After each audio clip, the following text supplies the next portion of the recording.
E69 news కి స్వాగతం. ముందుగా ముఖ్యాంశాలు. రాజ్యాంగం అంటే సంగ్రూల్ బుక్ కాదు, ప్రియాంక గాంధీ.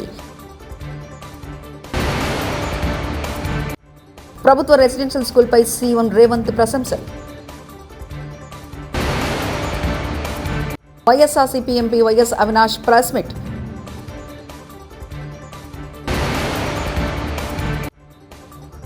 జూబ్లీహిల్స్లోని నివాసానికి చేరుకున్న అల్లు అర్జున్. భారత రాజ్యాంగం అంటే సంఘ్ రూపొందించిన నియమాలు విధానాల పుస్తకం కాదని, విషయం ప్రధాని మోదీకి ఇంకా అర్థం కానట్టు ఉందని కాంగ్రెస్ ఎంపీ ప్రియాంక గాంధీ అన్నారు. ఈ లోక్సభ ఎన్నికల్లో బీజేపీ ఏకపక్షంగా అధికారంలోకి వచ్చి ఉంటే రాజ్యాంగాన్ని మార్చే ప్రక్రియను ప్రారంభించేదన్నారు. భారత రాజ్యాంగం అమల్లోకి వచ్చి 75 వసంతాల్లోకి అడుగుపెట్టిన సందర్భాన్ని పురస్కరించుకొని లోక్సభలో 2 రోజుల ప్రత్యేక చర్చ శుక్రవారం మొదలైంది. ఈ చర్చను కేంద్ర ప్రభుత్వం తరఫున రక్షణ శాఖ మంత్రి రాజ్నాథ్ సింగ్ ప్రారంభించారు. విపక్షాల తరఫున తొలుత ప్రియాంక గాంధీ ప్రసంగించారు. లోక్సభలో ప్రియాంక మొట్టమొదటి ప్రసంగం ఇదే కావడం విశేషం. ఈ సందర్భంగా బీజేపీపై తీవ్ర విమర్శలు గుప్పించారు. న్యాయానికి, ఐక్యతకు, భావ ప్రకటన స్వేచ్ఛకు రాజ్యాంగమే రక్షణ కవచమని పేర్కొన్నారు. इस तरफ दाग, उस तरफ स्वच्छता, और मेरे कई ऐसे साथी हैं जो इस तरफ होते थे उस तरफ चले गए, मुझे दिख भी रहे हैं, वॉशिंग मशीन में शायद धुल गए हैं. విద్యార్థుల్లో నైపుణ్యాలను పెంపొందించి తెలంగాణ పునర్నిర్మాణంలో భాగస్వాములను చేయాలని ప్రభుత్వం కృషి చేస్తుందని ముఖ్యమంత్రి రేవంత్ రెడ్డి అన్నారు. జిల్లాలోని మొయినాబాద్ మండలం చిలుకూరులో టీజీ సోషల్ వెల్ఫేర్ రెసిడెన్షియల్ స్కూల్లో కామన్ డైట్ ప్లాన్ ప్రారంభోత్సవ కార్యక్రమంలో సీఎం రేవంత్ ముఖ్య అతిథిగా హాజరయ్యారు. ఈ సందర్భంగా రాష్ట్రంలోని అన్ని ప్రభుత్వ హాస్టళ్లు, గురుకులాల్లో కామన్ డైట్ ప్లాన్ కార్యక్రమాన్ని రేవంత్ ప్రారంభించారు. అనంతరం సీఎం మాట్లాడుతూ ప్రభుత్వ రెసిడెన్షియల్ స్కూల్లో ప్రతిభ కలిగిన విద్యార్థులున్నారనే నమ్మకం, ఆత్మవిశ్వాసం కలిగించినందుకు ధన్యవాదాలు తెలిపారు. కొన్నేళ్లుగా ప్రైవేట్ పాఠశాలలో విద్యార్థులకు టాలెంట్ ఎక్కువని, ప్రభుత్వ పాఠశాలలో విద్యార్థులు తక్కువ అనే అపోహ బలంగా నాటుకుపోయిందని, అలాంటి అపోహలను తొలగించాలని ప్రజాప్రభుత్వం ప్రయత్నిస్తుందన్నారు. ఉమ్మడి రాష్ట్రంలో పివి నరసింహారావు మొట్టమొదటిసారిగా రెసిడెన్షియల్ స్కూల్ ప్రారంభించారని తెలిపారు. మరి వాళ్ళ పిల్లలు మనల్ని నమ్మి, ఈ ప్రభుత్వాన్ని నమ్మి, ఈ సిబ్బందిని నమ్మి ఈ రెసిడెన్షియల్ స్కూల్స్లో వాళ్ళ పిల్లలను చేర్పిస్తే వాళ్ళ సంక్షేమము, వాళ్ళ యోగక్షేమాలు మనం సరైన విధంగా చూడకుండా నిర్లక్ష్యం చేస్తే ఆ పిల్లలు చనిపోతే ఆ బాధ్యత ఎవరు తీసుకోవాలి? ఇది మన గౌరవం, మన ప్రతిష్టను పెంచేదా, లేకపోతే మన గౌరవ ప్రతిష్ట మసకబారేదా? ఈరోజు మనందరం ఆత్మ పరిశీలన చేసుకోవాలి. నేను విద్యార్థులకు కూడా మీరు మెస్ కమిటీలాగా పెట్టుకోండి. నేను అధికారులకు కూడా సూచన చేస్తున్నా. ఇదే విద్యార్థులను ఒక మెస్ కమిటీగా పెడితే వండే కాడ నుంచి వడ్డించే వరకు ఈ పిల్లలే స్వయంగా పర్యవేక్షించిండ్రు అనుకో, వాళ్ళ కోసం వండే వంట నాణ్యత ఉందా లేదా, వాళ్ళ కోసం వడ్డించే భోజనం నాణ్యత ఉందా లేదా అనేది పరిశీలించుకునే అవకాశం వాళ్ళకే ఇస్తే వాళ్ళు మానిటరింగ్ చేసుకుంటారు. ఎక్కడైనా తప్పిదం జరిగితే వాళ్ళే సరిదిద్దుకునే అవకాశం ఉంటుంది. కాబట్టి ఆల్ రెసిడెన్షియల్ స్కూల్స్లో నేను అధికారులకు సూచన చేస్తున్నా, మెస్ మేనేజ్మెంట్ కమిటీలను విద్యార్థుల నుంచి ఒక కమిటీని ఫామ్ చేసి వాళ్ళ నుంచి కొంతమందిని వండే కాడ నుంచి పరిశీలించడానికి పెట్టుకుంటే వాళ్ళే సూపర్వైజ్ చేసుకుంటారు. పిల్లలు ఆసుపత్రిలో ఉంటే ప్రభుత్వ వైఫల్యం బయటకు వస్తుందని హాస్టల్లోనే పెట్టి చికిత్స చేస్తున్నారు. హాస్టల్లో, ఆసుపత్రిలో ఉండే ఫెసిలిటీస్ ఉంటాయా? ఇప్పుడు ఇది కాస్త సీరియస్ అయి పరిస్థితి చేదాటిన తర్వాత ఇప్పుడు నిమ్స్ ఆసుపత్రికి తీసుకొచ్చారు. హరీష్ రావు వ్యాఖ్యానించారు. తీసుకుపోయి హాస్టల్లోనే ట్రీట్మెంట్ ఇచ్చారు. హాస్టల్లో ఆ ఫెసిలిటీస్ ఉంటాయా? జిల్లా ఆసుపత్రిలో ఒక ఐసీయూ ఉంటుంది, ఎమర్జెన్సీ విభాగం ఉంటుంది, స్పెషలైజ్డ్ డాక్టర్స్ ఉంటారు. కానీ ఆసుపత్రిలో పిల్లలుంటే ప్రభుత్వానికి చెడ్డ పేరు వస్తుందని తమ తప్పిదాలను కప్పిపుచ్చడానికి పిల్లల్ని తీసుకుపోయి హాస్టల్లో పెట్టి ట్రీట్మెంట్ ఇచ్చింది. అదేమైంది? అది కాస్త సీరియస్ అయిపోయి పరిస్థితి చేయి దాటిన తర్వాత ఇప్పుడు నిమ్స్ ఆసుపత్రికి తీసుకొచ్చారు. అంటే is it not the negligence? నిజంగా మీరు ముందే వాళ్ళను జాగ్రత్తగా పెద్ద ఆసుపత్రికి తీసుకొచ్చి ఉంటే ఈ సమస్య వస్తుందా? Last time Wankidi Chanchalguda jail నుంచి విడుదలైన అల్లు అర్జున్ జూబ్లీహిల్స్లోని తన నివాసానికి చేరుకున్నారు. ఆయనకు కుటుంబ సభ్యులు దిష్టి తీసి స్వాగతం పలికారు. తన కుమార్తెను అల్లు అర్జున్ ఆప్యాయంగా ఎత్తుకున్నారు. సతీమణి స్నేహ ఆయనను ఆలింగనం చేసుకుని భావోద్వేగానికి గురయ్యారు.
అల్లు అర్జున్ బెయిల్ ఉత్తర్వులు అందిన తర్వాత కూడా అక్రమంగా నిర్బంధించారు.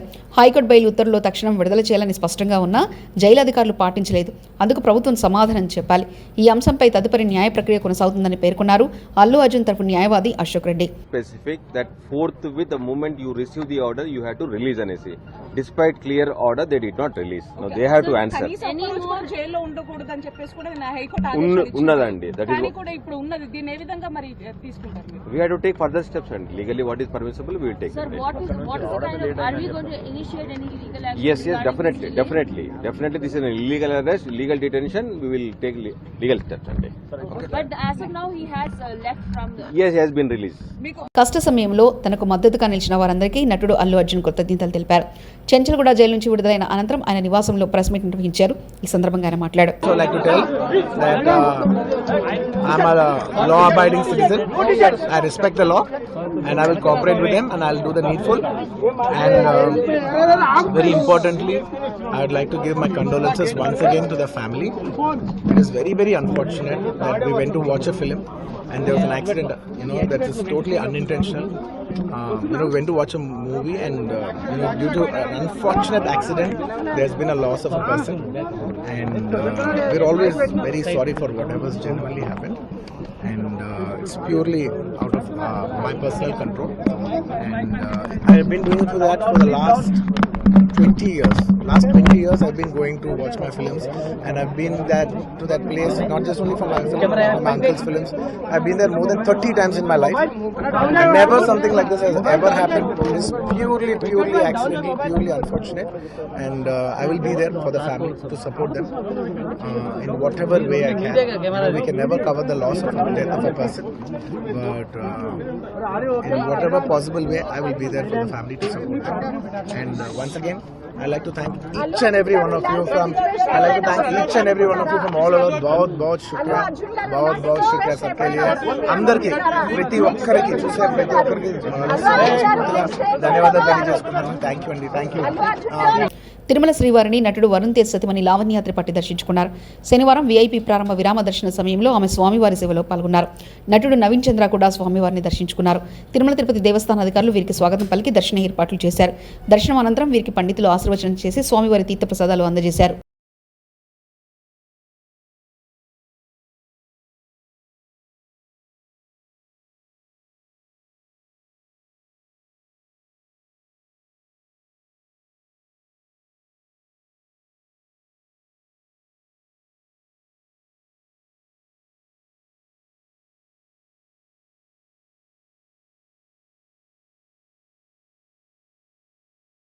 నమస్కారం. శ్రీవారి దర్శనానికి రావడం జరిగింది అండ్ చాలా అద్భుతమైన దర్శనం. చాలా సంతోషంగా ఉంది, చాలా హ్యాపీగా ఉంది. అంటే కొంచెం గ్యాప్ పడింది, షూటింగ్స్ బిజీ ఉండడం వల్ల 2 years అయింది దర్శనం చేయకుండా. సో ఆయన పిలిచేశారు, వచ్చేసాను అండ్ చాలా బాగా దర్శనం, చాలా హ్యాపీగా సంతోషంగా ప్రశాంతంగా శాంతంగా వెళ్తున్నాం. సో ఏడుకొండల వారికి ఇక్కడున్న ప్రపంచంలో ఉన్న అందరు భక్తులకి అందరికీ ఆయన ఆశీస్సులు ఉండాలి, ఆయన బ్లెస్సింగ్స్ ఉండాలని కోరుకుంటున్నాను. గోవిందా. నెక్స్ట్ ఇప్పుడు గేమ్ చేంజర్ రిలీజ్ అవుతుంది January 10th. సో అది కూడా వేడుకున్నాం.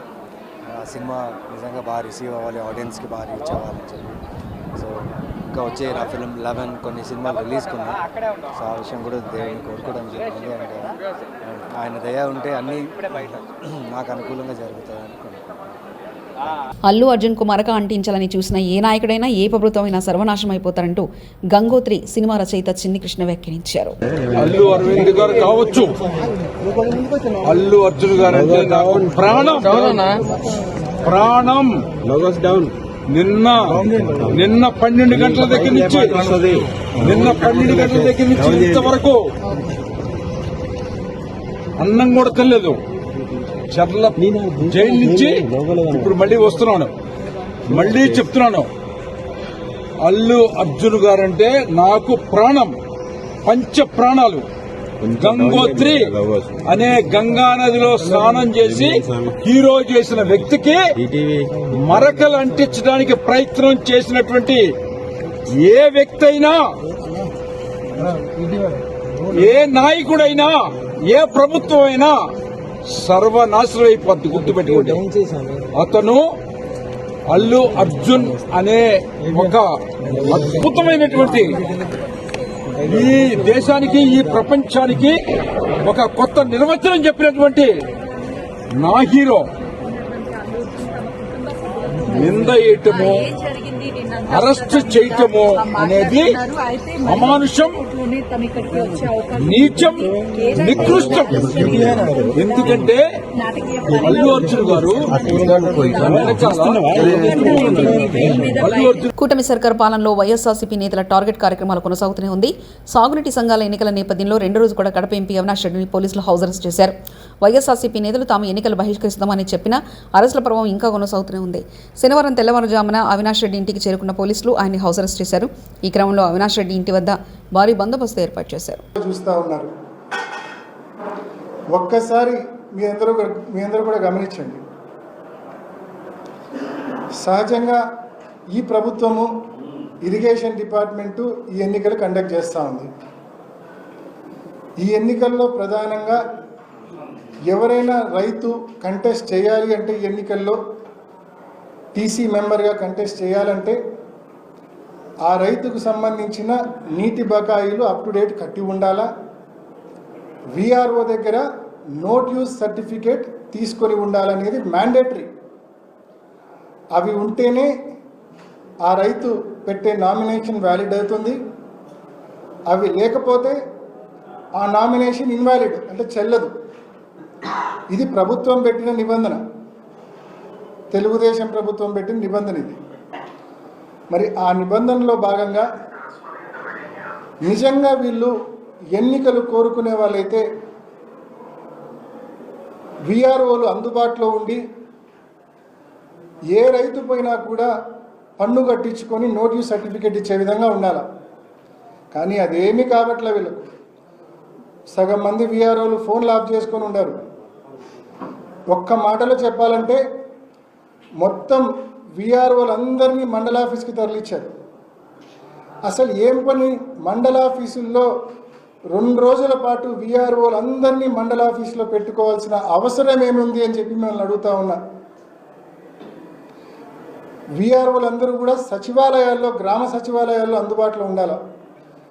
రైతులు వస్తే రైతుకు సంబంధించిన పన్ను బకాయిలు కట్టించుకొని వాళ్ళకు నోటీస్ సర్టిఫికేట్ ఇవ్వాలి. అలా ఏ ఒక్క విఆర్ఓను కూడా అందుబాటులో పెట్టకుండా అందరినీ మండల కేంద్రంలోకి తీసుకొని పోయి మండల ఆఫీసులో జైల్లో ఖైదీలను బంధించినట్టు విఆర్ఓలను బంధించి బయట పోలీసులను అడ్డు పెట్టుకొని ఏ ఒక్క వైఎస్ఆర్ కాంగ్రెస్ పార్టీ నాయకుడు, ఏ ఒక్క రైతు లోపలికి వెళ్లకుండా అడ్డుకొని మీరు చేస్తూ ఉంది. దీన్ని రాజకీయం అంటారా? ఇది చేతకాని దద్దమ్మలు చేసే రాజకీయం ఇది. ఇంకా మాట్లాడాలంటే పల్లెటూళ్ళ భాషలో చెప్తే ఫీల్ అవుతాడేమో ఆయన. నిజంగా ప్రజాస్వామ్యబద్ధంగా ఎన్నికలు కానీ జరిగి ఉంటే, రైతులు ఓటు వేసి ఉంటే పులివెందుల ఇన్ఛార్జు, టీడీపీ ఇన్ఛార్జు రైతులు, పులివెందుల రైతులు సొక్కా ప్యాంటు ఇప్పి చంద్రబాబు నాయుడు మీద ప్రజల ముందు నిలబెట్టేవాళ్ళు. ప్రజాస్వామ్యబద్ధంగా ఎన్నికలు జరిగి ఉంటే ఆ ధైర్యం లేదు వీళ్ళకు, ఆ తెగువ లేదు. మీరు గతంలో ఎన్నికలు చూసింటారు, హోరాహోరీగా తలపడేది చూసింటారు. కానీ ఈ మాదిరి క్యాండిడేట్స్ కంటెస్ట్ చేస్తే ఓడిపోతామనే భయంతో నోటీస్ సర్టిఫికేట్ కూడా క్యాండిడేట్లకు, అభ్యర్థులకు అందించకుండా ఉండే. రాజ్యాంగం అంటే సంగ్రూల్ బుక్ కాదు. ప్రియాంక గాంధీ. ప్రభుత్వ రెసిడెన్షియల్ స్కూల్పై సీఎం రేవంత్ ప్రశంసలు. YSRCP MP YS Avinash press meet.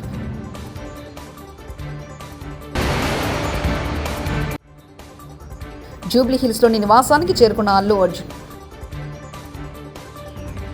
ఈ 69 న్యూస్ ఇంతటితో సమాప్తం. చూస్తూనే ఉండండి ఈ 69 న్యూస్.